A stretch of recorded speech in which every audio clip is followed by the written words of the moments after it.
Bismillahirrahmanirrahim. Assalamualaikum warahmatullahi wabarakatuh. Pertama-tama saya ucapkan puji syukur kepada Allah Subhanahu wa Ta'ala berkat rahmat dan karunia-Nya sehingga saya dapat berkesempatan mempresentasikan proposal penelitian saya pada kali ini. Yang saya hormati dosen pembimbing saya, yaitu Bapak Dr. Mause Yulivestra SS MAP selaku pembimbing 1 dan juga Bapak Dr. Roni Eka Putra SIP MPA selaku pembimbing 2. Perkenalkan, saya Sylvie Julia Syafitri dengan NIM 22108430005 dengan judul penelitian Efektivitas Program Aplikasi Mobile Paspor atau M-Paspor pada Kantor Imigrasi Kelas 1 TPI Padang. Selanjutnya, penelitian saya ini dilatar belakangi oleh pelayanan publik merupakan salah satu bentuk tanggung jawab pemerintah dalam memenuhi kebutuhan masyarakat, termasuk dalam pelayanan di bidang keimigrasian. Paspor menjadi dokumen penting yang paling banyak diterbitkan oleh Direktorat Jenderal Imigrasi seiring dengan meningkatnya mobilitas masyarakat antar negara. Untuk meningkatkan kualitas layanan, pemerintah melalui Ditjen Imigrasi meluncurkan aplikasi M-Paspor pada tanggal 27 Januari 2022 sebagai pengganti dari aplikasi sebelumnya yaitu Apapo, dengan tujuan memperbaiki kekurangan pada sistem sebelumnya, mengurangi antrian panjang, serta memberikan kemudahan pengajuan paspor secara online. Hal ini juga sejalan dengan Instruksi Presiden Nomor 3 Tahun 2003 mengenai kebijakan dan strategi nasional pengembangan e-government. Selanjutnya, fenomena empiris dan teoritis. Pelayanan paspor merupakan layanan keimigrasian dengan jumlah pemohon tertinggi di kantor imigrasi kelas 1 TPI Padang. Kehadiran aplikasi M-Paspor diharapkan dapat mengurangi antrian panjang, meningkatkan transparansi, serta mempermudah masyarakat dalam proses pengajuan paspor secara online. Namun dalam penerapan M-Paspor di kantor imigrasi kelas 1 TPI Padang masih menghadapi sejumlah kendala, seperti pendaftaran yang cepat penuh, adanya masalah teknis pada sistem, serta rendahnya literasi digital masyarakat, sehingga tidak dapat memanfaatkan aplikasi dengan optimal. Selain itu, proses verifikasi dokumen dan pengambilan data biometrik tetap dilakukan secara manual di kantor, sehingga antrian fisik masih tetap terjadi di kantor imigrasi.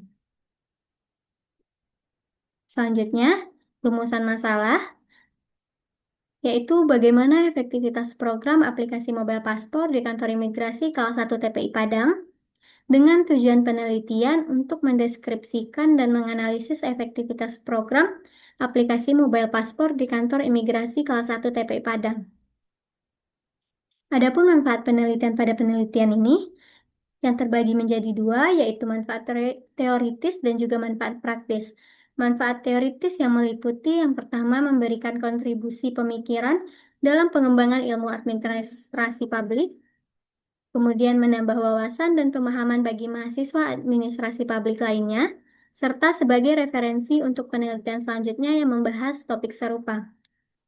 Untuk manfaat praktisnya, memberikan rekomendasi, informasi, serta masukan yang bermanfaat bagi kantor imigrasi kelas 1 TPI Padang dalam upaya peningkatan efektivitas dan efisiensi pelaksanaan program. Selanjutnya, bab 2 tinjauan pustaka. Pada penelitian ini, saya menggunakan 3 studi penelitian yang relevan. Yang pertama ada dari Dinan Aryansyah Wibianto tahun 2024 dengan judul Efektivitas Penerapan Aplikasi Mobile Paspor di Kantor Imigrasi Kelas 1 TPI Tanjung Pinang. Yang kedua ada dari Agatha Christie Berlubis dan Muhammad Imanuddin Kandiasaraan pada tahun 2024 dengan judul Efektivitas Program Mobile Paspor dalam Mendorong Akuntabilitas Pelayanan di Kantor Imigrasi Kelas 1 Khusus Kota Batam. Dan yang terakhir ada dari Cindy Claudia tahun 2025 dengan judul Efektivitas Program Pengelolaan Informasi dan Komunikasi sebagai penerapan keterbukaan informasi pada Diskominfo Kota Padang Panjang. Selanjutnya, teori penelitian. Pada penelitian ini, peneliti menggunakan teori efektivitas program menurut Campbell JP yang menyatakan bahwa dalam mengukur efektivitas program terdapat 5 variabel yang meliputi yang pertama ada keberhasilan program, yang kedua ada keberhasilan sasaran, yang ketiga ada kepuasan terhadap program, yang keempat ada tingkat input dan juga output, dan yang terakhir itu ada pencapaian tujuan menyeluruh. Selanjutnya, bab 2 tinjauan pustaka, ada skema pemikiran yang bisa sama-sama kita lihat pada layar. Selanjutnya juga ada definisi konsep. Di sini saya menggunakan 3 definisi konsep. Yang pertama itu ada pelayanan publik. Pelayanan publik adalah rangkaian aktivitas yang dilakukan untuk memenuhi kebutuhan setiap warga negara terhadap pelayanan barang, jasa, dan administrasi sesuai dengan peraturan yang berlaku, yang merupakan tanggung jawab pemerintah sebagai penyelenggara dengan tujuan utama untuk mewujudkan kesejahteraan masyarakat dan meningkatkan kualitas hidup mereka. Yang kedua, efektivitas. Efektivitas merujuk pada usaha yang dilakukan untuk mencapai tujuan dalam suatu kegiatan, di mana hasil yang diperoleh sesuai dengan tujuan bersama yang telah ditetapkan sebelumnya. Dan yang ketiga, ada aplikasi mobile paspor atau M-Paspor. Aplikasi mobile paspor atau M-Paspor adalah perkembangan terbaru dari aplikasi Apapol yang memungkinkan masyarakat untuk mengajukan permohonan pembuatan paspor baru atau perpanjangan paspor yang telah habis masa berlakunya secara online di kantor imigrasi dengan tujuan untuk meningkatkan kualitas layanan penerbitan paspor. Selanjutnya itu ada definisi operasional, yang mana pada variabel pertama, keberhasilan program dengan indikator perencanaan program dengan cara mengukurnya, dengan menganalisis perencanaan yang dilakukan kantor imigrasi kelas 1 TPI Padang dalam melaksanakan program aplikasi M-Paspor. Untuk variabel keduanya, ada keberhasilan sasaran dengan 2 indikator. Yang pertama itu ada ketepatan sasaran dengan cara mengukur sejauh mana M-Paspor digunakan oleh masyarakat yang memang menjadi target sasaran program tersebut. Dan ya, indikator kedua ada standar operasional prosedur atau SOP dengan cara mengukur, mengkaji kesesuaian pelaksanaan aplikasi M-Paspor dengan SOP yang telah ditetapkan oleh Direktorat Jenderal Imigrasi.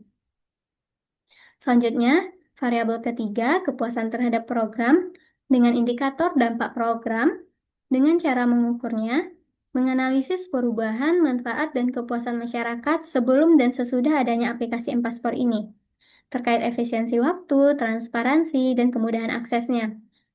Kemudian variabel keempat ada tingkat input dan juga output dengan indikator pelaksanaan program dengan cara mengukurnya, menganalisis bagaimana pelaksanaan program, terutama pegawai imigrasi, menjalankan aplikasi M-Paspor, serta partisipasi masyarakat dalam penggunaannya.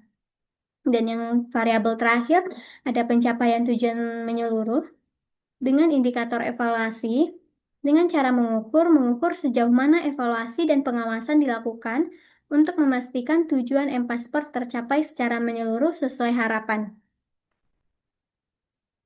Selanjutnya, bab 3 metode penelitian. Yang pertama ada pendekatan penelitian dan desain penelitian. Pada penelitian ini, menggunakan pendekatan kualitatif dengan desain deskriptif. Kemudian ada teknik pengumpulan data. Dalam penelitian ini, teknik pengumpulan data yang peneliti gunakan yaitu terdiri dari wawancara, observasi, dan juga dokumentasi. Selanjutnya ada teknik pemilihan informan. Pada penelitian ini, menggunakan teknik purposive sampling, yaitu metode pemilihan sumber data berdasarkan kriteria tertentu. Selanjutnya ada peranan peneliti. Dalam penelitian ini, peneliti berperan sebagai instrumen utama dalam penelitian ini. Selanjutnya ada proses penelitian. Dalam penelitian ini, proses penelitian meliputi perumusan masalah, pengumpulan data, dan juga analisis data. Selanjutnya ada unit analisis. Unit analisis dalam penelitian ini adalah lembaga, yaitu Kantor Imigrasi Kelas 1 TPI Padang. Selanjutnya ada teknik analisis data yang meliputi pengumpulan data, reduksi data, penyajian data, dan juga kesimpulan atau verifikasi. Dan yang terakhir ada teknik keabsahan data. Dalam penelitian ini, peneliti menggunakan triangulasi sumber, yaitu membandingkan dan mengevaluasi tingkat kepercayaan informasi yang dikumpulkan selama beberapa periode waktu. Mungkin sekian presentasi yang dapat saya sampaikan.